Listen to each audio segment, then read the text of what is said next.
All right. Hey, welcome everybody. It is Wednesday, 7 o'clock. Time for Sci-Fi Distilled.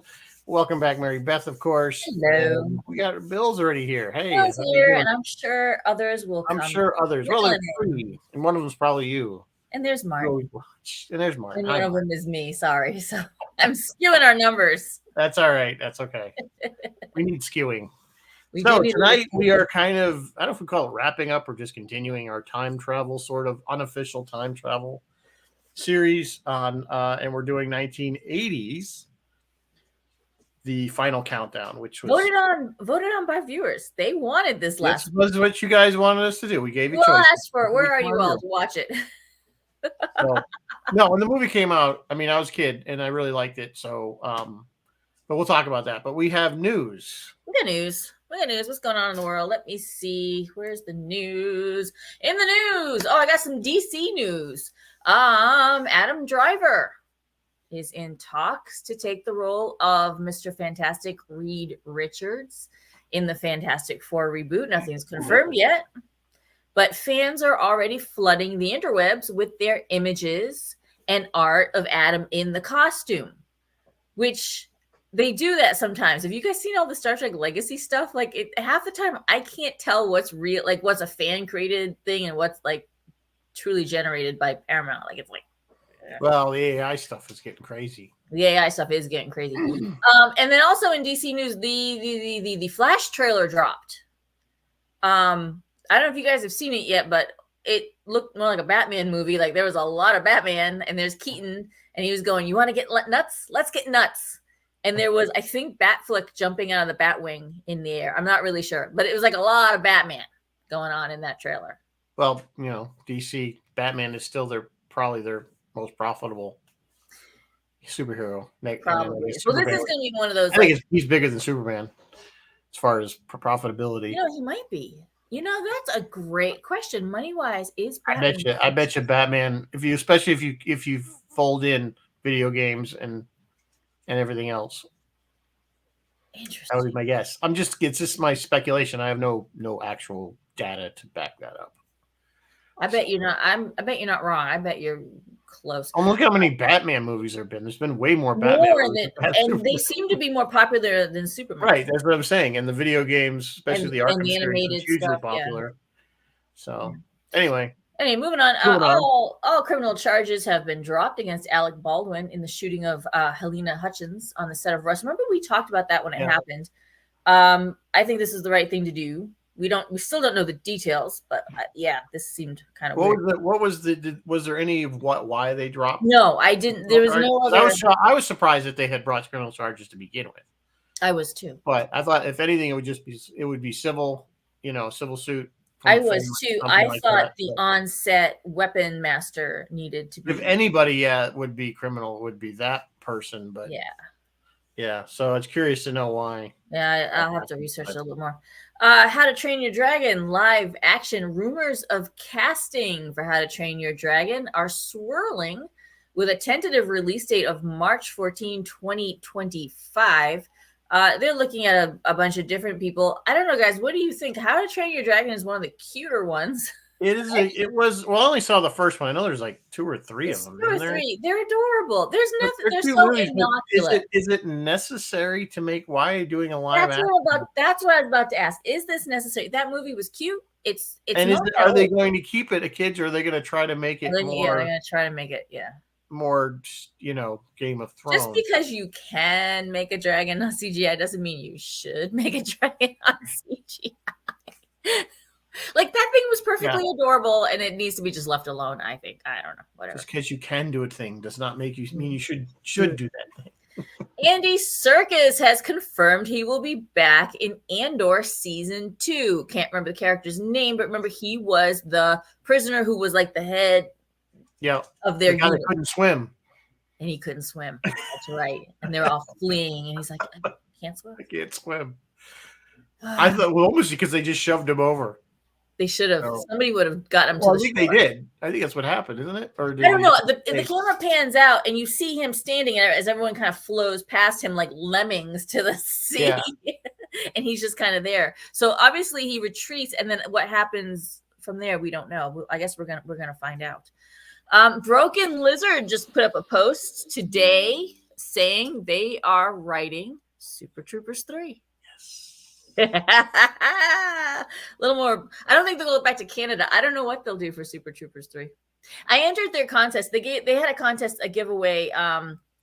They just released Quasi, and I had talked about it. And Jade Chandrasekhar wears this crown as the king, and they were going to give away the crown. So I entered that contest. I don't know who won yet, but maybe I'll have a crown. I don't know.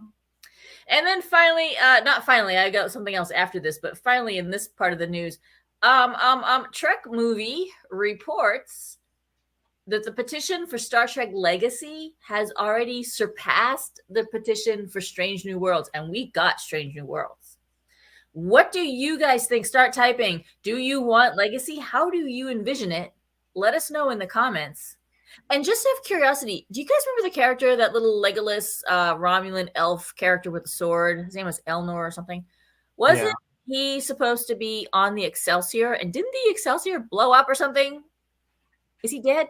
I don't remember. Well, wasn't he killed because of the whole time thing? Wouldn't he just be dead because he turned into him and Kestra? Like Kestra would have been. She was supposedly at the academy, so wouldn't she have gotten turned? I thought he was killed altogether. Maybe I don't know. Dead? That was all a blur. He was killed. He was killed early on in season 2.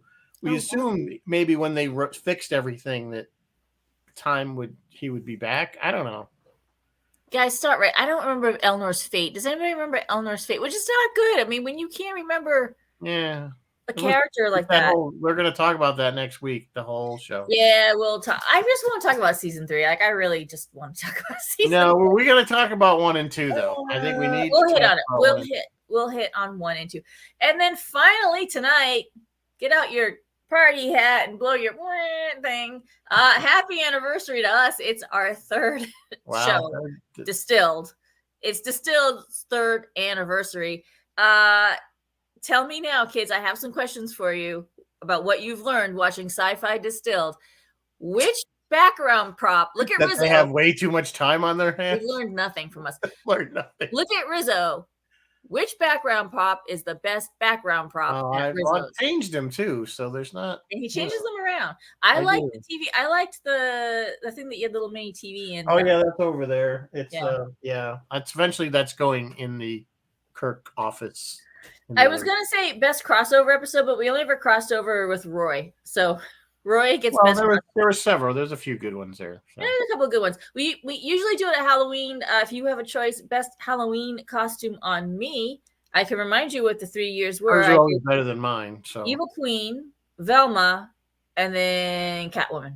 I did. Most enjoyable show. Anything you particularly enjoyed? Do you like it when we screw around and get off on a tangent, or do you like when we stay on topic?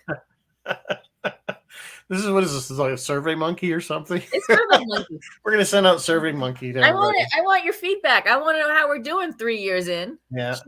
There's still a small group here, so we still got people. There must be something they want about it. Should we keep the news segment, which is this? Yes. Or should we dump it? I say yes. Yes. In the news. Best celebrity guests. Our celebrity guests were Alicia Naff, Patricia Tallman. Twice. Patrick Reed Johnson. Okudas. The Okudas and Doug. I guess Doug had Doug by himself twice. And Doug by himself twice. Yeah, I think that's really it. Other than our usual Trek Condoroga. Well, yeah, that's the best celebrity guest. And then who's our best regular guest? I think our most frequent regulars are either Bruce or Kent. Bruce or Kent, for sure. Yeah. So should we lean a little more into the alcohol? No. Spoiler, no. And what? It's a work night, so you know. And what, gentle viewer, what, if anything, have we learned in 3 years of doing Sci-Fi Distilled? What have we learned? What have they learned? Me and you? Let's listen. Me and you. What have you learned, Rizzo? 3 years of having us sit here and listen to me. Yummy, yummy, yummy. What have you learned? It's more work than I thought it was going to be. Really? Well, not really. Not that it's a lot of work, but you know, I don't know. You can't. He's just throwing that at me. I can't. I don't know. Sorry. Well, Go back to best celebrity guest. I'll come back to that next week. I've learned, you know what I've learned? I enjoy some of these, even the movies that are horrible. Doing the research and learning about their background and how they got made and stuff makes you appreciate it. At least appreciate the work. The movie may still be horrible, but you appreciate the work they went into it, that they put into it. Absolutely. That's what I've learned doing this show for 3 years. And that I prefer to know what we're doing ahead of time so that I have all weekend to prepare. When we choose on Mondays, I never can think of stuff. When we choose on Mondays, I'm always like, okay, I don't know. And yet we pull it off. So, all right. So, mull all that over, folks, and let us know. We do have a drink for tonight, of course. And Chris says Kent is the man. Navy Grog is our drink tonight. And it's hard to read because there's a lot of stuff, but dark rum, tamari rum, white rum, a lot of rum, lime juice, all the rum, grapefruit juice, honey syrup, some club soda. So sounds very summery. Summery. Chris says he likes learning the behind the scenes stuff. Yeah, I do too, Chris. I will really try to make sure I always have a few of those facts every week. Yeah, I mean, we try to. I do try to have at least some information. I don't always get to all of it, but at least I have something. So, yeah, we don't go over the movie or the series too detailed as far as because we figure everybody's seen it. Bill likes our dogs. Well, that's a good thing. Ripley's right here. Yeah, I got one. I don't know where the other one don't hang out in here. I don't know where the other one is either. So. They say happy anniversary. They do want legacy. Yeah, I think I want legacy, but do you want legacy where it's just like I want to still keep seeing the old characters that pop in? They don't have to do a whole season. Just pop in a couple episodes. So what are they? I guess what are they saying? They're going to do I haven't seen much about it, but it's just going to be Seven and. I figure it was Seven and Raffi on the newly christened Enterprise, which I know you don't think they should. That was a mistake, but anyway. Christen a ship. Yeah, I think don't change the name. Come on, all you guys that have naval maritime backgrounds, you know this. And they'll still have bad luck to change the name of a ship. That's true. They'll probably still have Sidney LaForge on board with them, so there's a LaForge connection. I don't know. Bill Sotak saying they re-examine. I talked about that Alec Baldwin gun thing. Bill says they re-examine the gun. I'm gonna have to look at that again, Bill, and find out what the details are. So, yeah, I mean, I'm sure you know what they're probably gonna do it because I saw something about Kurtzman listening to the fans or something. Yeah. Are you kidding? They want to work. They want to work. They want the jobs. Yeah, it's just that they're all getting older. They are. Yeah. No. I mean the production crew. The production crew. Well, yeah, of course. Terry Matalis is like our age. He's just a little bit older than us. So we can talk about that more next week because when we talk about. Yeah, let's talk about it next week. Bad. Can't have anything about the rum, says Martin. That's true. Yeah, that's right. You gotta have rum. Rum is cornerstone. So, all right. So 1980, the final countdown. This film came out. Kirk Douglas got a pretty good right off the bat. You got Kirk Douglas and Martin Sheen. Yeah, and I know Kirk Douglas wanted Michael Douglas to play the part that Martin Sheen did, but he was tied up with the one about the nuclear apocalypse. China Syndrome, I think. Oh, China Syndrome. I mean, yeah, China Syndrome. I think it was that one. So anyway, so the basic plot is pretty simple in this one. You have a nuclear naval carrier that somehow out in the Pacific gets caught in a weird natural storm. It wasn't a time machine, and they go back to. It was a temporal. Oddly enough, they go back to December 6th, 1941, the day before Pearl Harbor invasion. Of course, and if you don't know what that importance of that date, you really. Kind of need to go back to the history class. Might want to study a little bit. So, of course, the movie's really not so much about time travel, in my opinion. It's about this decision of do you interfere or do you leave it alone? Can we unpack that a little bit? Like, intellectually, we all knew that the movie wasn't going there. like we knew this movie was not going to show them destroying the Japanese fleet. right? You wanted to see it, right? You kind of wanted to see it, I though. wanted to see it. And that's what I said. As a kid, this is why I like this movie. First of all, it had jets and planes in it, which a 13-year-old kid, I was like, yeah, this was cool. Remember, this was way before Top Gun. Yes. And so you had that, and then you had these F-14 Tomcats kind of dogfighting with what were supposed to be Japanese Zeros, which were actually T-6 Texans, just repainted. But that was kind of cool. You always that's one of those things you always thought about when you're a kid, or not, what if you had this, how many times you've had that? What if we had this modern technology back in XYZ time? Yes. And the funny thing about that, because those planes are so far apart on the evolutionary scale of aircraft, the Texans were at full throttle, like they couldn't get any more power, and the F-14s were just above stall speed. Were you watching that sequence? In the same shot. Yes, there's a sequence where he has his, and he like sweeps the wings back. Well, the wings, that's right, because that's how they get more lift when they're slower. They pull. Why are you doing that? You're at stall speed. Yeah. Well, you could see in that shot where the planes are in the same shot, that the F-14s have their wings out. They did say that the T-6s were more maneuverable, like they could kind of.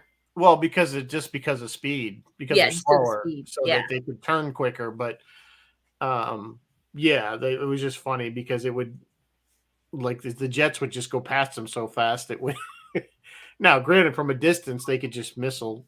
They would have been able to. Wouldn't even need to get close to them. Anyway, but there's a lot of little niggles stuff that's not right that they did. Well, not right, or they, it's like, even when like when they first get to the carrier and they're all wearing their caps, you never would wear that on a deck. Wind would blow off. There was one scene that people always, just getting back to that dogfight super quick. There was one scene that people always like, he almost put it in the drink. He didn't. It was actually a perspective thing with the camera. But there's a shot where the Tomcat's going down and he levels off, and it looks like he's leveling off like right on top of the water. He was up a bit. He was he's like, we were like 100 feet up. I'm like, that's 99 good feet. Yeah. Yeah. But still, even at 100 feet, I think he sprayed water. You know what I'm saying? It's probably did. Yeah, he probably did. But that was so cool. But the whole movie was like, look, guys, we're on an air. You guys look. Yeah, and they weren't even hiding the fact this movie was Navy recruiting film, just like Top Gun was. The Navy gave them full support. Obviously, they were actually on the real Nimitz. Yes, they were on the Nimitz, which was in the Atlantic. It's part of the Atlantic Fleet, not the Pacific. It was eventually transferred to the Pacific Fleet in late '86, I think. So the ship you actually saw when it pulls into Pearl and it goes past the Arizona Memorial was which was it? Was another carrier, smaller one, I think. That was actually in the Pacific. I could find it. I had it somewhere. The Kitty Hawk, I think it was. It was a Kitty Hawk. So anyway, but you wouldn't be able to tell the difference if you didn't know things about them. So the basic premise is they go back the day before the Pearl Harbor invasion. They finally figure out that that's where they are. Of course, initially they have no clue what's going on. They think it's a big joke, and then they realize.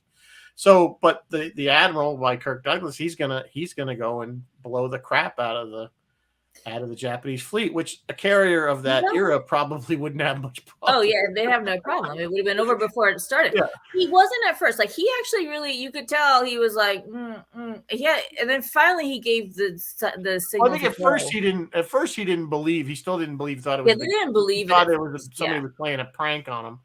Yeah. But then he's like, he felt that, our job, regardless of the time we're in, is to protect the United States. That's what he says. So we actually thought that, well, crap, Honolulu got nuked. Like, I think that was their. Yeah, they thought like, right when they couldn't contact anybody, they thought there was a they war. were remarkably blasé about the fact that this anomaly knocked them all out, like gave them searing pain apparently, and then knocked them all out.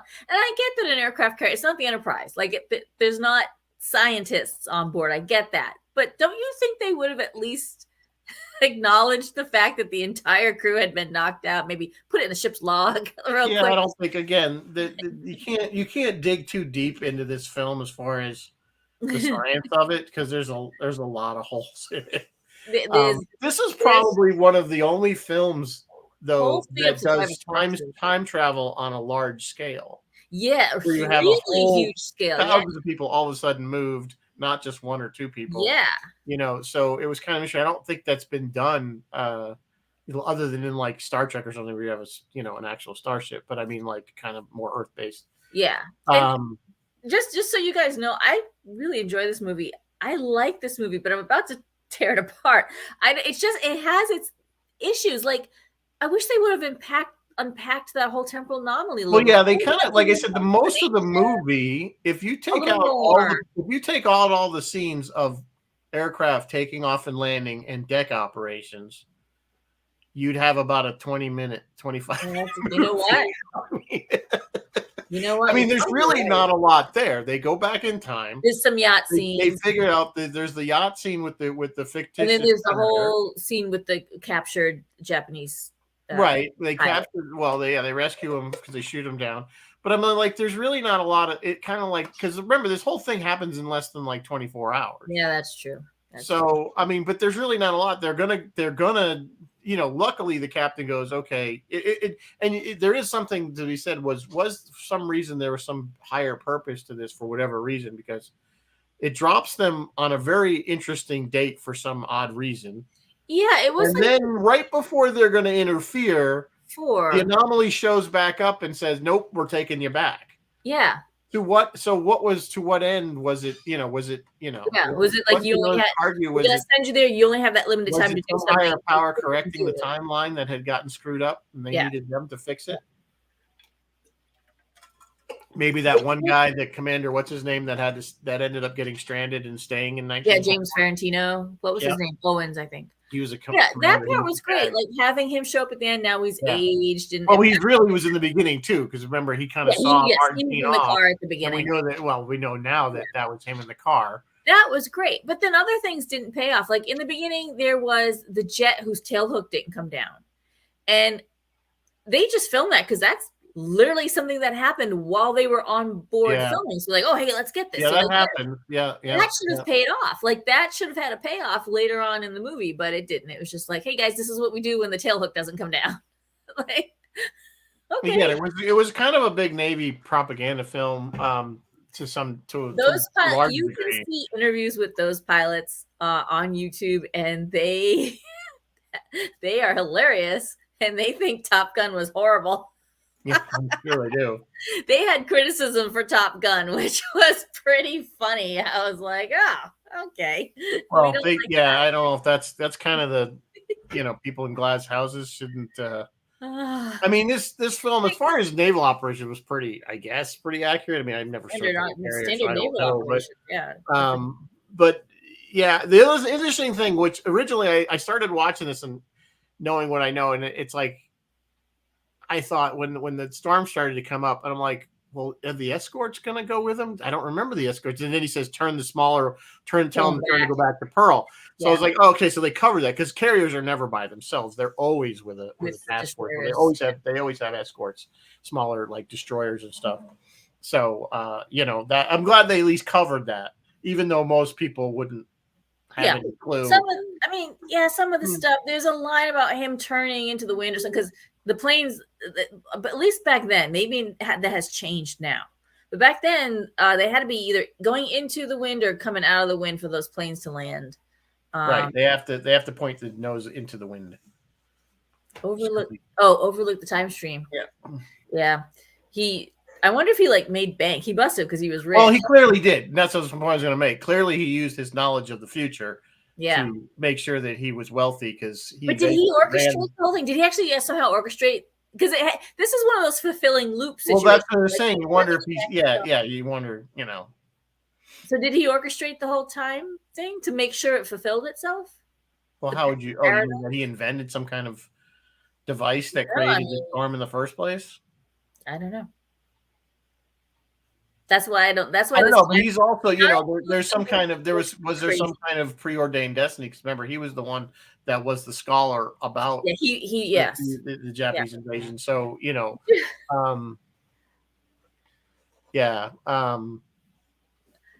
but yeah, it's so anyway. Overall though, it's an entertaining movie. Oh God, yes, it's a fun movie. Does it hold up? You know, we were talking about this, but this movie is as distant in the past as 1941 was to the people in the movie at the time. Yes. So there's This thing is 40. give you some perspective. years It's about old. 42, 43 years old, and it was about 43 years.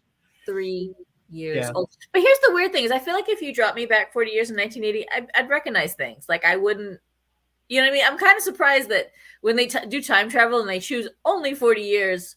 Yeah, that you wouldn't. That everything. I think it was because of the event. Everybody thinks that when they go forward in the future, that things are going to be so different, and you're befuddled and you're agog. Yes, I mean, if you really kind of look at it from 1980 to now, I mean, just on the technology side, look at how different cars look.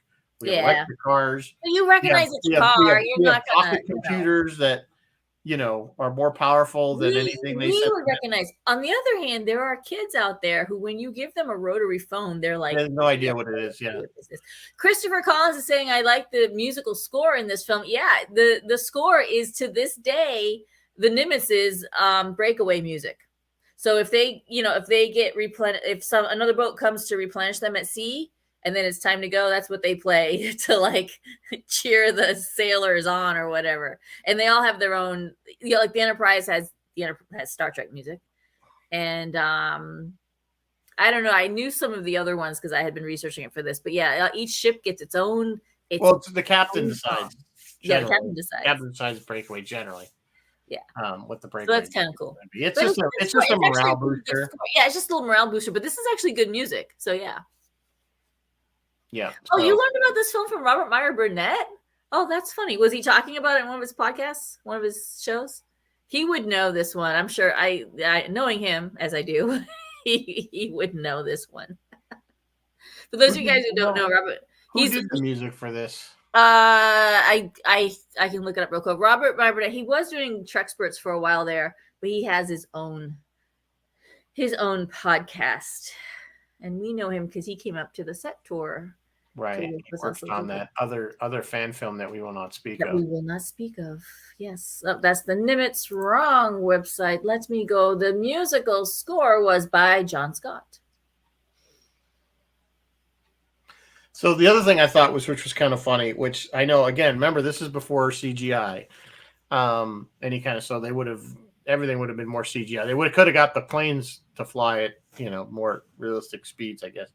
You know what? They had the pictures. They had the old pictures of Pearl Harbor prior to the attack from probably the Department of historical Archives, and then they had the flyover of the AWAC, and the photos are identical. And I'm like, okay, but even like the water ripples were the same. But I'm like, you guys could have like done something to make it look a little more modern photographs. Completely agree. So I just thought it was kind of funny. It kind of reminded me of the old movie Midway, the original one with. Oh yes, but you know who this was? This was the same guy that did Tor. Yeah, well, they were, and that's where they took a lot of those photographs when they showed the photographs and the footage. When they showed the footage of the actual bombings and stuff like that of the invasion, that was from Tor. Yeah. Christopher is saying the planes look great in this film. Yeah, the pilots, I was talking about the Navy pilots earlier.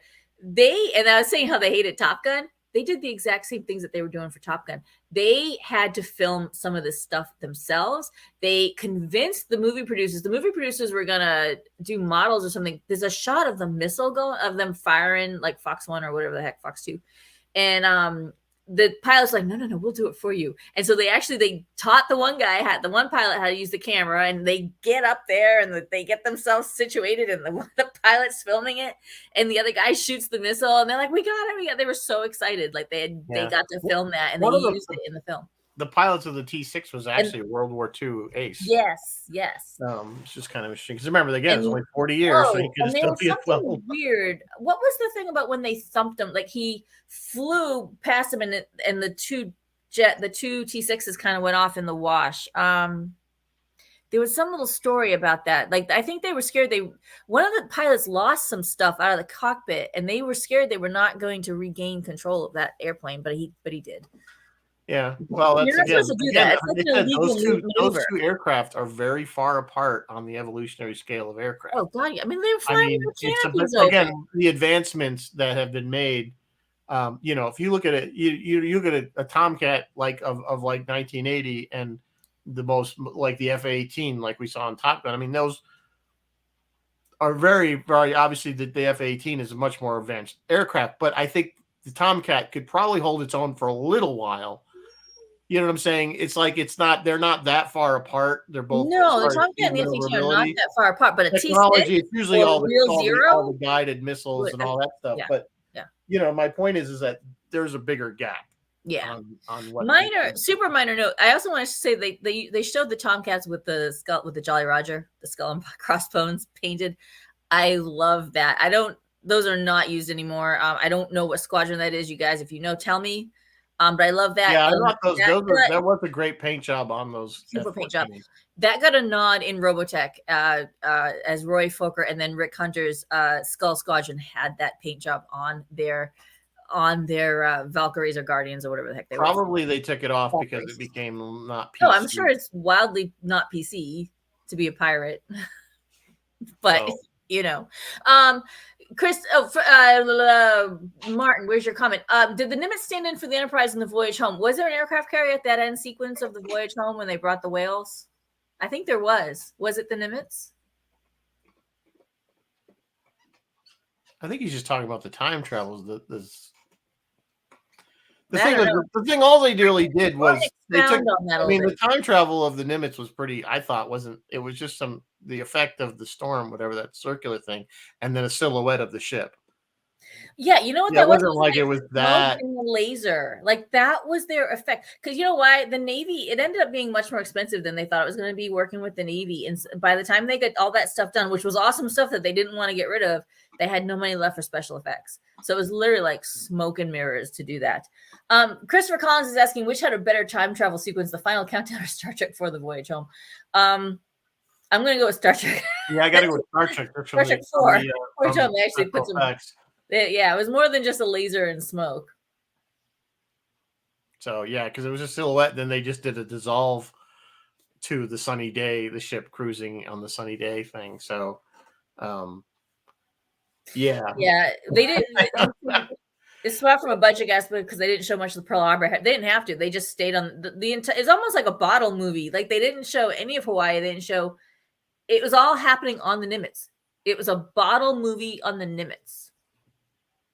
With just a couple shots on at when they came into port at the beginning and the end of the film, and a couple shots of that yacht and the Zeros, and that's it. Nothing else. So budget wise, actually, yeah, that was pretty smart to be honest with you. Yeah. So the forgot. Train of thought gone. Sorry. Martin saying, I think the CVV Enterprise in Alameda Harbor at the end of the one with the whales. Is that what you're? No, that was during. That was the one that Chekhov was trying to steal the. He was trying to steal the nuclear material. The nuclear vessel. The nuclear where is it in Alameda? Where the hell's Alameda? That was the Enterprise, because that's Chekhov said that. Remember, he goes to Cap Admiral. It's the Enterprise. It's the Enterprise, so yeah. The Enterprise, but no, there was no carrier. There was no carrier at the end of that movie. No, not at the end. I remember they were in the water. I forgot about the. Well, there was the Russian. It was Russian whaling ship. Yes. There was the. And they shoot the harpoon, and it hits the invisible bird of prey. Yeah, that's right. And then it appears, and they're like, "Oh my god!" And they turn and just leave, and then they go back to. The park. Everybody remember where we parked. And then they go back, they go up and they do their thing, and then they crash in San Francisco Bay. And then that gets brilliantly, and that again next week when we do Picard, another brilliant nod. So another brilliant nod. So it was interesting. Most of the people you saw, like whenever they did like the crew scenes. Real crew. Well, some of them were, but most of them, I think, were actually actors. I think they brought in other people. Yeah, 48 crewmen got credit for this movie, and they had lines, and you could tell right away who was. Yeah, they weren't. They weren't. How would you expect? That's So okay. I hope well, they that have was always fun. kind of the thing I was always wondering. Okay, so you get the crew, they went through this weird storm thing. And so the command crew is kind of like, okay, something's going on, and then, but like, yeah, there's thousands of people Well, on it's this ship, 5,000 men on and that they ship. just like everybody's. I mean, there was a kind of a scene where they're thinking, oh, we must be at war, but Okay, look, guys, I've never been on a ship. I was an army think wife. about I think can about the only tell you how situation. If it they works on couldn't the go ice. back, what were they No. going to do with 2,000 people? Well, I What are you knew going to do? like, Sail around forever because you can't make port without screwing up the timeline? yeah, I suppose. I suppose. Yeah, I mean, I've never been shipboard. If you guys, any of you guys have been in the Navy, I'm sure rumors are rampant about like rumors. I'm sure rip through a ship like wildfire. Oh yeah, You know. like anything else, there's a telegraph. And then So we had the girl and the dog, and like many movies of that age, this thing had a very very 1970s 1980s thing that they do. They yada yada stuff that they should have unpacked and gone a little deeper into, well, and they the dog dwelled was on just details that superfluous. nobody cares. Why are you There's no dwelling? reason for the dog. The dog had The dog just had to no. show that it was her because she was like Charlie, and the dog was all happy, and so the Yeah, dog that was like the only had to thing in help the end that confirm, because that was the oldest the living dog dog. recognized her, so surely it was her. That Yeah. was, yeah, you're right. That was the dog's whole. And for a hot minute, I thought they were going to kill the dog on that yacht. I was like, oh, the dog's dead, but it lived. The CAG went in after it. What the You hell? saved the dog. Save the dog. So yeah, that's Catherine Ross. You guys, you might remember her from her probably other most prominent movie was The Graduate. The Graduate, yeah. Yeah. The only movie this movie does not pass the what's it called? The Buchel test, the Betcher test, the Buchel test. Only one female. She didn't do much. Well, I mean, 1980, there probably weren't a lot of female sailors on the carriers to begin with. So I mean, there were no females here. yeah, I won't say there was none. I don't know. Carrier. I don't know. I wasn't in the Navy then, so I don't know if there were any. I wouldn't say. I wouldn't say Stepford zero. Wives. You're right, you guys. She did do Stepford Wives. She did Stepford Wives. Yeah. My point is that you're gonna have. It's gonna be a heads soft turned when she was walking down the corridor. Heads turned, and that was about accurate. Right. Well, that would be accurate. Yep. Even in, I think today's Navy probably wouldn't be too far off the mark. Yeah, nowadays they do women on the ships. But yeah, I mean, that's just I think the nature of what this film is that it's going to be all male. It's a little time capsule. If you want to look back, it is very dated in a lot of ways. I don't know if she do Butch Cassidy. I have to look at her IMDb. You're gonna make me look. You're gonna make me look. No roads, kids. I mean, there were a couple roads to. Apparently, she's done some Family Guy. Oh, well, hey, that's all right. There were just a couple background production roads. Guys who work on this stuff, and roads to like the motion picture and Rathacon and stuff that would have been happening right around there, but no significant acting roads this week. I'm sorry. Wow. Well, what are you gonna do? They can't always be. You can't win them all. They all can't. Yeah, Stepford Wives. I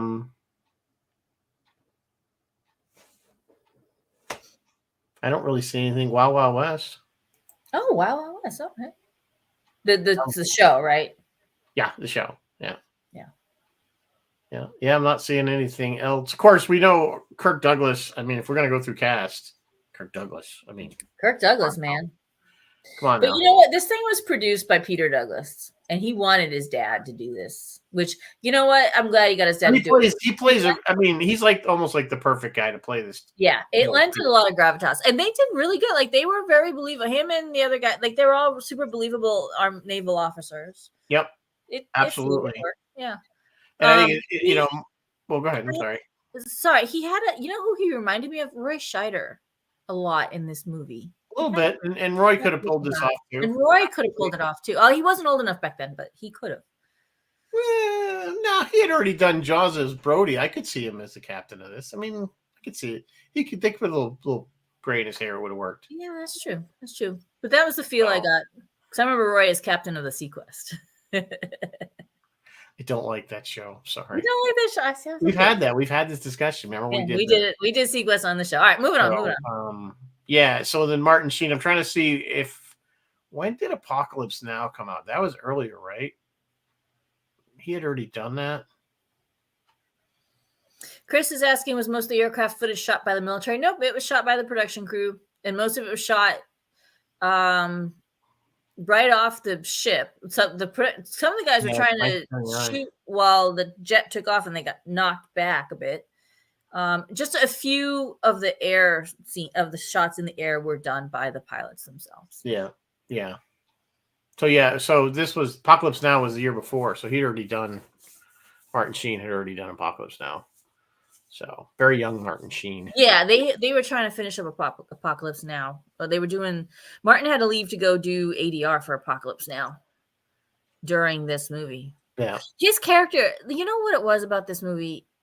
Like I said, the yada stuff that should have been unpacked, and they went into heavy detail of stuff that should have been glossed over. Like what? The characters. Explain. What do you think should have been unpacked more? The temporal anomaly. Like why absolutely it was there? Should have been explained. Give us a little more. Think about it. Wait. You even said earlier. Think about it. They're not a science vessel, so they had nobody that would be even a remote expert in this type of phenomena. So I think it's one of those things where we don't need to know what caused it. That's not the focus of the film. Yeah, but we might, if you're gonna pull it back and show Owens the CAG at the end, we might need to know, because they could have explained it. But again, I don't think that was the focus of the film. The focus, first of all, it was just supposed to be look at the airplanes. Yeah, it was a lot of just. It really wasn't. There's no deep meaning in this film. Like I said, I think there's a little bit of the struggle of what do you do? It's that. If you were faced, with Hitler before he was Hitler, that's just it.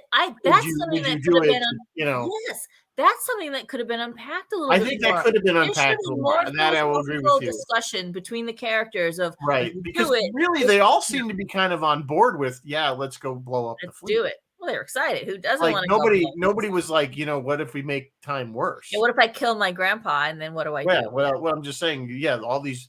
Because you figured they did look at Martin Sheen had the if you kill and then you're not born. He had he said that's the paradox thing, and that's why but his character of all the characters, his character needed to be unpacked a little bit more. I was not really I did not understand he was just why he was on board. I knew his job.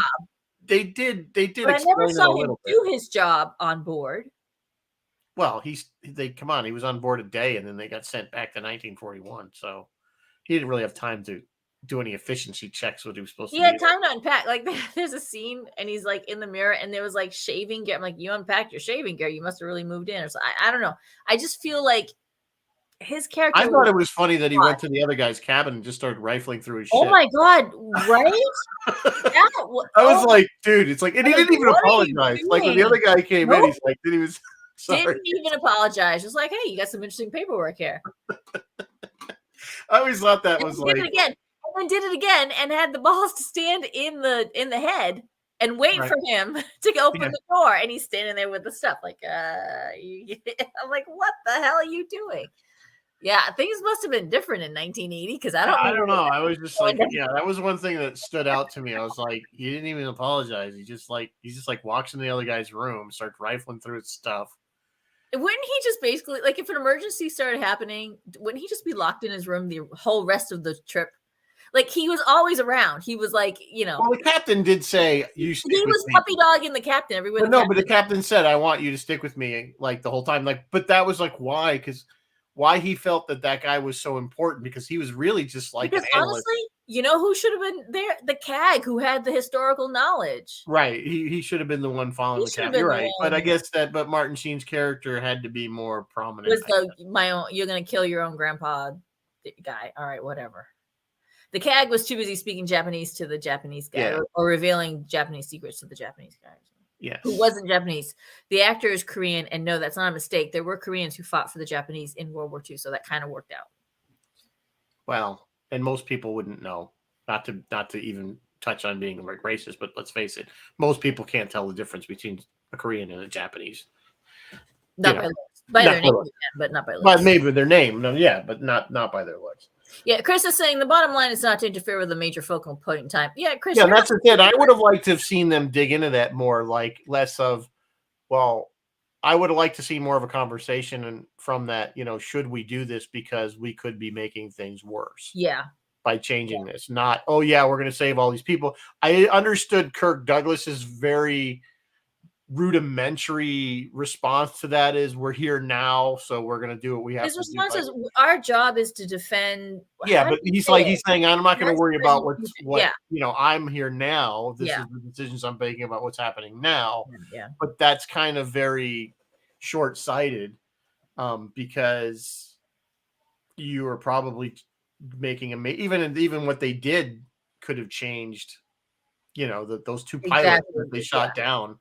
Yeah, these Japanese pilots could have gone on to be, and was inventor of the freaking VHS machine, for all you know.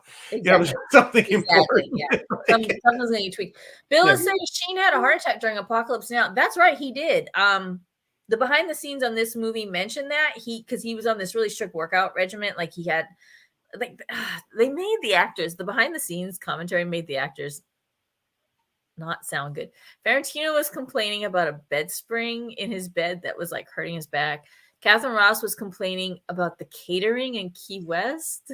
I'm like, girl, you're in Key West. And then Martin Sheen was the cool one. He had a very strict regimen of like exercise and diet because he had just had this heart attack on Apocalypse Now. And they were like, hey, we need to shoot. And he was really cool about like shifting his schedule around and not, saving his workouts for later so he could get stuff shot. Christopher Collins was saying this thing came out in 1980. That's the same year Empire Strikes Back. Yeah, don't compare this to Empire Strikes Back. This is 92.4% a naval propaganda film, and only 7.6% a temporal anomaly sci-fi movie. You're just there to watch the pretty planes. Just enjoy. Like I said, I love to watch deck ops. I think they're fascinating. I wish there could be a live stream on an actual aircraft carrier so I could just watch deck ops. You can't, but I wish there was. Well, that would be kind of. It'd be a little bit. You'd be breaking. It's kind of like top secret stuff. Top secret stuff. Yeah. But I love it. Now I prefer. No, it is fascinating to watch because they are like floating cities, and they are so organized, and they run like a well-oiled machine. They do. They have to. They do, because not only do they have to get those aircraft on board and launched in record time, they can't make mistakes because it's very. Ask anybody. I don't know. Ask anybody that served on a carrier, and they will tell you that it's probably one of the most dangerous places. My dad served on the flight deck. Is on the flight deck. I mean, because you can get blown off that ship, and it's a long way down the water. Oh yeah. Assuming my dad served on a boat called the Boxer, the USS Boxer, and he would tell stories every now and again. He was radar guy, so he wasn't on the deck, but he would tell stories every now and again. And then funny stories, like for some reason they pulled into port, and I don't know why, but they had artichokes. They got shipped artichokes. None of the guys knew what they were. None of the guys knew how to eat them. None of the guys wanted artichokes, so they ended up dumping boxes and boxes and boxes of artichokes over the side. But I knew a guy that was on a carrier, and they used to. It was one of the smaller ones, I think. They used to hot rack, which basically two guys. You'd share a bunk, so when he was on shift, you were sleeping, and vice versa. Yeah. And now the catapults on these ships are still to this day steam driven. Yes. So it's still a steam piston. And what happened was, while he was on duty, one of the steam catapults blew apart, and it's like one of the big pulleys or something went like literally through the ship. It was that much energy, and went right through and killed the guy that was in his rack. Like he was like, literally, if I was asleep, it would have been me that died. I'm like because this thing like blew a hole right through the side of the ship. And not a fun story, but it'll give you an example that it's not all fun. Oh yeah, no, they would like you to believe. It's dangerous because it's not just what's happening on the deck. Yeah. There's like elevators that bring these planes up and down, and there's all these planes parked underneath. And then it's insane. If you ever get to go see one in person, even if it's a World War II one, they are amazing vessels. The closest one I think to us is probably in New York City, the Intrepid. Probably Intrepid, there's one down in Charleston too. I went on that one. I can't think of the name of which I carrier. don't think there's anything up here in Boston. The Intrepids are great because the Intrepid is not only is it neat to go see and all the aircraft they have on it, but the history, the story of the Intrepid itself during World War II is a fascinating story, and how they were able to the Japanese thought they sunk it, and they barely almost did, and they were able to get that thing into dry dock, repair it, and send it back out. And get it back out so there fast that the Japanese thought it was like a ghost ship. Like they couldn't believe that it was this that because they thought they sunk it to begin with. Anyway, it's a great story. A lot of people unfortunately died from kamikaze attacks on that ship, but if you go to the Intrepid Museum in New York, it's worth whatever they're charging to go tour that thing. So. Yeah. Chris Collins is saying the film came out shortly after World War II. Footage became declassified, which is why one reason why Midway. Oh, that movie Midway. Yeah, Midway was made with all the found airplane footage. Yeah. My dad was a massive that had quite a cast too, because that was like all that was like. I love that movie because it did describe that battle pretty well as far as the accuracy. It was a long movie though. But yeah, that had didn't it have Henry Fonda and Charlton Heston? I'll have to look. Yeah, the list went on for they pulled out every big name. My dad was a huge military historian, and so those kind of Midway, Tor, Iroquois, those things were on rerun in our house, on repeat all the time. This thing ran a bunch in our house. Bill was saying this was a propaganda film aimed at him, but it didn't work. Yeah, I would have been the right age for Top Gun. I was too young. Top Gun, I was probably closer. It did work on my husband though. My husband went to West Point and became an Army aviator because of Top Gun. So, of course, Army aviators, helicopters. That's a whole nother kind of pilot. They used to have aircraft. They became the Air Force. Used to be the Army Air Corps. And they were the Army Air Corps. They are still the Army. Yeah, they are still Army aviators. Yeah. They're usually Air Cav. They are the Air Cav. Yes, they are helicopters. All helicopters. They've got all kinds of fun things. Oh yeah. Each service has an aviation branch. Well, you guys know the joke that the Marines are the Navy's Army, kind of thing. So yeah, but the Marines have their own pilots as well. And the Marines have their own Air Force. Yeah. They have their own pilots. Even the Coast Guard, we have our aircraft. So the Navy's Army has its own Air Force. Yeah. Only in America. My brother-in-law being an Air Force pilot, there's always that rivalry between the Air Force pilots and the Navy pilots. And, they always say the Navy pilots are better because they have to land on those carriers. Of course, my brother would say it's just a controlled crash. But, they say the Army aviators, they just, because it's helicopters, they literally beat the air into submission. Beat the air into submission. There you go. Yeah. So, it's all good, anyway. Guys. It's all good. So, final thoughts on this film, boy. I kind of ripped it apart, but I love this movie. I don't know why. I liked it when I was a kid in 1980 when I saw it. It was very popular. We all talked buzzing about it in school. It was cool. It was that. Not only did you get to see all those great aircraft, especially some of that stuff, some of the old, which is funny. There's still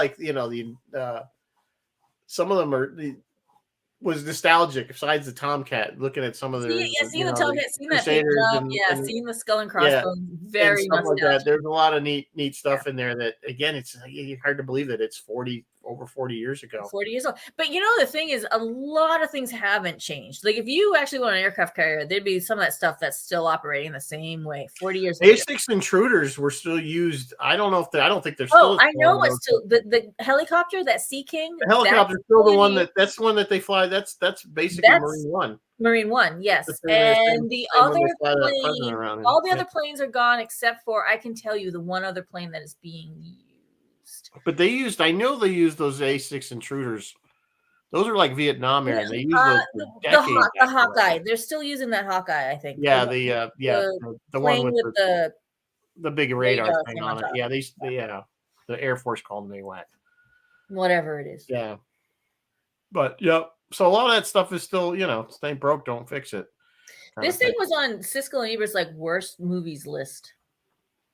Well, I mean, if you break it down, it's not War and Peace. It's not, it's not The Godfather. It's not. Not a good movie, It's and just, yet, but but it's you watch it like entertaining.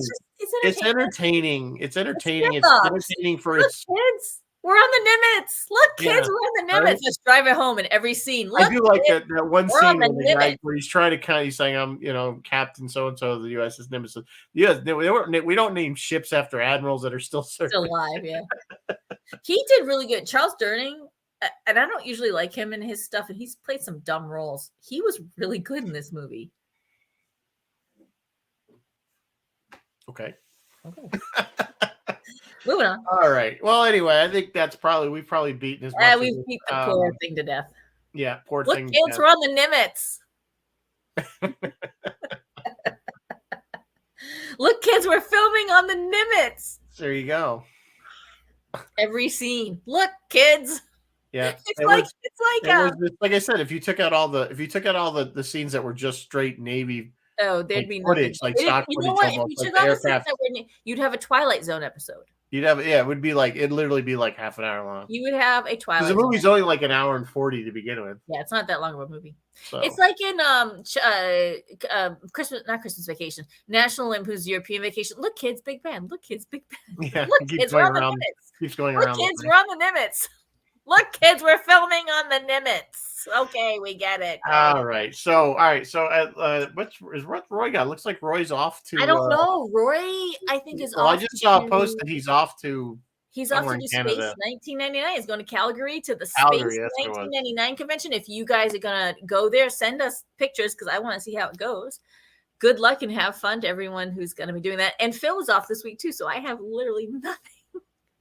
Everybody's off. To report. They're going to have to next. So next week we're going to do Picard season 1, 2, 3. We're doing Picard, and we can have a panel for this, right? Yeah, I'll probably. Come on, guys, come talk about Picard because I'll reach out to some folks and we'll see who. We will reach out. Like I said, it's not going to be.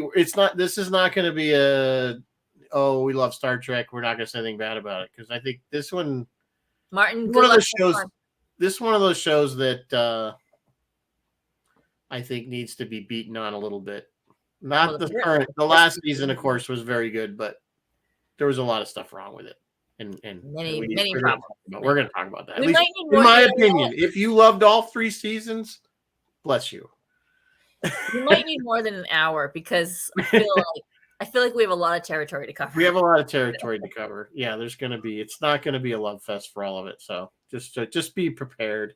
We try to keep things positive, but anyway, so I guess on that note, there really isn't nobody else. Yeah, everybody else is off. So yeah, and then after we do Picard, we're gonna do Mando. You do Mando? Yeah. I think we're gonna do Mando. We did Mando after season 1.